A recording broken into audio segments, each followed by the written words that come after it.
মৰমৰ দশম শ্ৰেণীৰ ছাত্ৰ ছাত্ৰীসকল, আজি মই তোমালোকক প্ৰশস্তি নামৰ কবিতাটো পঢ়াম। ইয়াৰ কবিজনৰ নাম হৈছে ৰঘুনাথ চৌধুৰী। এতিয়া তোমালোকে কবি পৰিচয়খিনি চোৱা।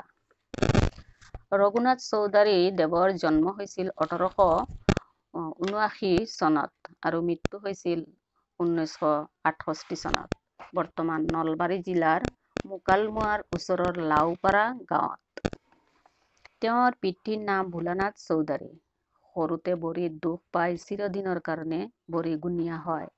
ঘৰুৱা অসুবিধাৰ কাৰণে সম্পৰ্কীয় ককায়েক এজনে শিশু ৰঘুনাথ চৌধুৰীক গুৱাহাটীলৈ লৈ আহে। ইয়াত তেওঁক বিদ্যালয়ত নামভৰ্তি কৰি দিয়ে। অষ্টম শ্ৰেণীলৈকে পঢ়ি শিক্ষকৰ কঠোৰ শাসনৰ বাবে তেওঁ বিদ্যালয়লৈ যাবলৈ এৰি দিয়ে।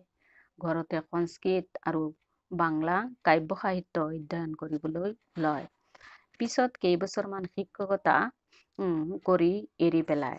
শেষত খেতি বাতি কৰিবলৈ লয় আৰু তাৰ লগে লগে সাহিত্য সেৱাও কৰি থাকে।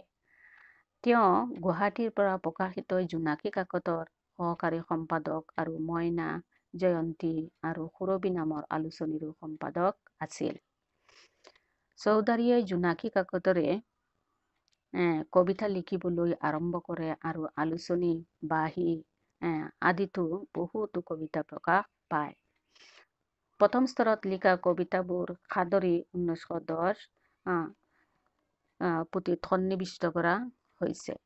ইয়াৰ পিছত ক্ৰমে কেতেকী 1918, কাৰবালা 1923, দহিকতৰা 1931, নৱমল্লিকা 1958 আৰু মৰণোত্তৰ কালত মনাই বৰাগী কবিতা তথা পছতীয়া নামে গল্পৰ পুথি প্ৰকাশ পায়। চৰাইক বিষয়বস্তু হিচাপে লৈ বহুতো কবিতা লিখিছিল বাবে তেওঁক বিহগী কবি আখ্যা দিয়া হৈছে।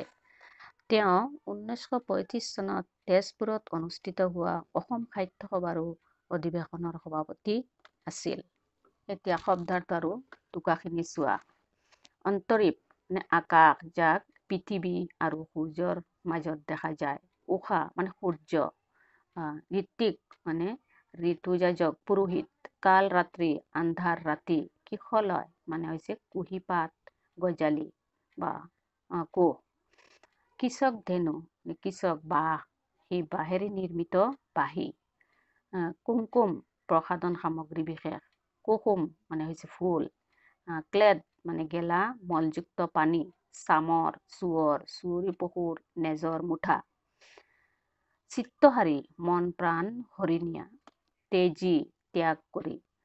তান মানে সুৰ বা ৰাগ। ধীৰ্ণ ভাঙি ছিঙি যোৱা। বিদাৰিত পৰিমল সুগন্ধ। পঞ্জীভূত মানে সঞ্চিত।